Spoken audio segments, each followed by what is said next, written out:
The 2014 edition of Tirreno-Adriatico kicked off with an 18.5km team time trial.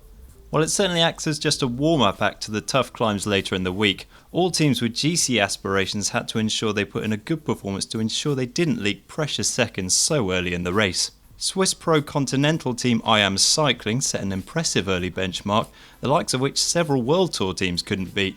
Cannondale then went briefly fastest before World Championship silver medalists ORICA-GreenEdge then set a competitive 20 minutes 24, which had the beating of the majority of the field, including Richie Port's Team Sky and Alberto Contador's Tinkoff Saxo, both more than 12 seconds adrift of the Australian team. Movistar, not often mentioned among the best team time trial units, got close to Orica's time with 20 minutes 31. Great news for Nairo Quintana's GC hopes later on in the race. The penultimate team off the start ramp were Omega Pharma-QuickStep, and with a roster including Tony Martin, Michal Kwiatkowski and Mark Cavendish, they proved to be the strongest unit on the day, taking all 8 riders to the line for a time of 20 minutes 13.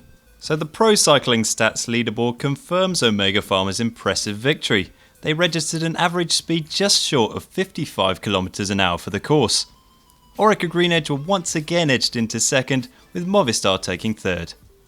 As the first rider to cross the line, Mark Cavendish takes ownership of the overall lead and the Maglia at Zura.